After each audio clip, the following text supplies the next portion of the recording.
Hey guys, it's PsychoHorak here, and welcome to an episode of Career Mode. It's been a while, but we are back with some action of Career Mode goodness. And as you can see on your screen right now, transfer deadline day has come and gone without anything interesting happening actually, because we got most of our deals signed up before transfer deadline day, which was always good. Now we have a very interesting game coming up against Real Madrid here, and as you can see there, we currently had 3 points from 3 games, which is not very good. So I think we tied all our games, if I'm correct. It's been a while since I've been looking into this career mode.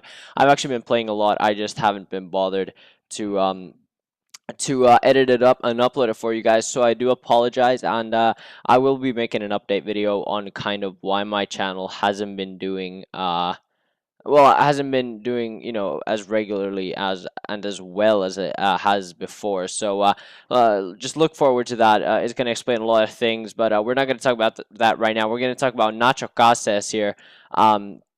Trying to get the ball from Muniain's through ball, but doesn't. And then in the 25th minute, he makes amends with an absolutely fabulous shot into the top left corner. Casillas can do absolutely nothing about that strike, and a nice little celebration there. I think that's called a Spanish archer.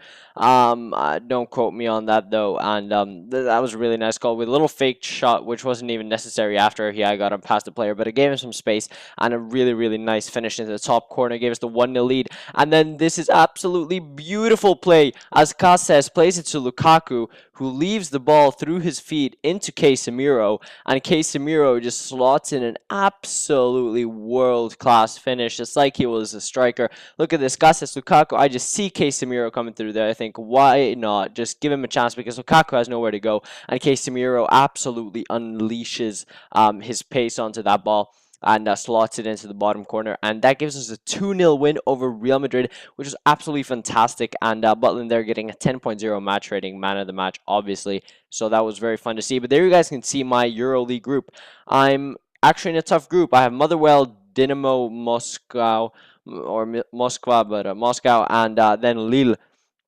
And what that means is basically me, Moscow, who I'm playing now, and Lille will be challenging for those 2 spots to go through. So it'll be interesting to see. I don't think Motherwell will be too much of a challenge. I think they're going to finish last, but it's definitely going to be a challenge for us to get second or first place with Dynamo Moscow and Lille both challenging for those spots. But yeah, we jump in our first game here, and it starts off very poorly as Jujak. Yeah, I don't I can't pronounce these names, but I think it sounds like Jujak managed to absolutely rape my defense and slot the ball into the bottom corner, and that was really disappointing because that's not how I wanted to start off my European campaign. And it gets much worse as I get extremely unlucky after a great challenge by Borja Lopez, who I was actually playing just due to me resting some players. A great challenge, but then I think it's Laura who falls over him and the ball goes back to them and they score. But here's Benzia, who I gave a chance, and actually I want to talk about him because I've been using him more lately. Like, I didn't use him a lot last season, mainly because he was injured for a long time, and then I've been playing on the wing. Now that I'm playing him up front, he's been absolutely sensational. Just look at this goal as well. He just fights off that defender, and he's off balance, but yet he manages to put the ball into the back of the net. So you guys will see in future episodes that I actually give Benzia more playing time, and he certainly shows me why, because his appearances are great. But then, typical me, I cannot fucking concentrate after scoring goal, and they come back and make it 3-1, which was very disappointing, because just I thought I had maybe had like a glimmer of hope getting back in the game. But then again, I get that glimmer of hope, but Casemiro slots in the rebound goal from Yacine Benzia's shot there that the keeper saved in front of him. And unluckily, that didn't help us, though, and we lose 3-2. And that was a very disappointing start to our EuroLeague campaign, because I felt that we could have been, we could have won. And basically, 3 goals that we conceded, 1 was very unlucky, and 2 were just plain, not concentrating on the game. 1 in the beginning of the game and 1 after I had scored. So, shit happens, but we're back in the league, and we have to concentrate on the league as well, because that's probably my biggest priority. And we come up against Real Deportivo, I believe.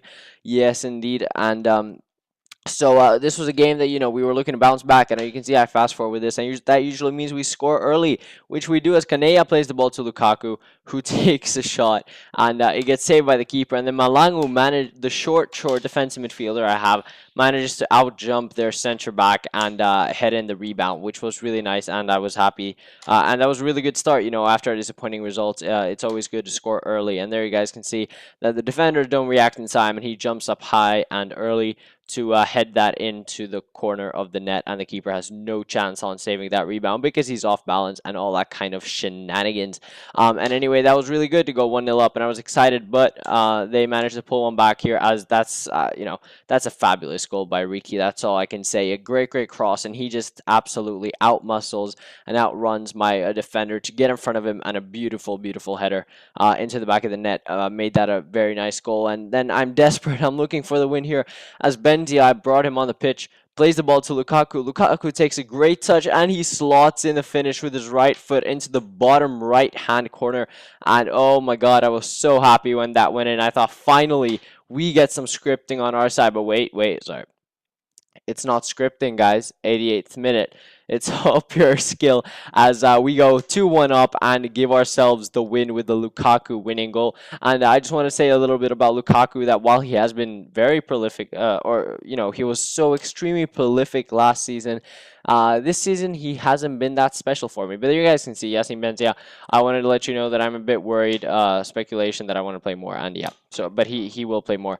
But yeah, like I was saying about Lukaku, he was so prolific last season, and he hasn't showed that same kind of I don't know. He just hasn't been that good for me this season. So we'll have to wait and see what we're gonna do about him, because we can sell him for like 40 to 50 million, and that's a lot of money. So we're gonna have to see what we do, if we do that in January or then in the summer, depending if his performances haven't improved. Then we might just as well send him in the summer and bring someone in as well. But we have another EuroLeague game here against Motherwell, and I was definitely looking to win this one to get those first 3 points in the EuroLeague, and that was and it's fully it's realistic, fully realistic for us to beat a team like Motherwell. But just look at this. I should have cleared the ball, but still I get so unlucky, and Hidgin, what a weird name, but Hidgin scores on me, and that was just, again, another unlucky thing where I have a good challenge, I don't clear the ball, and they take it away from me in my own penalty area and score.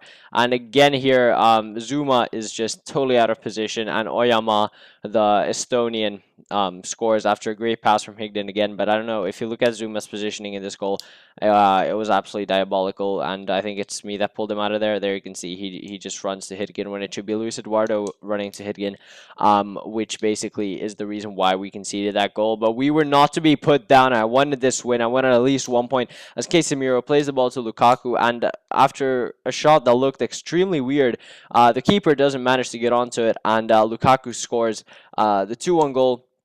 And, we're into the 90th minute here, and I'm trying to pull one back, but they're fucking possession whoring, because suddenly Motherwell are motherfucking Barcelona, and they're just playing it around me, and nothing I can do. And Oyama, again, the Estonian, just outclasses my defenders, and he knows when I'm going to tackle and all that shit. You know how FIFA does it.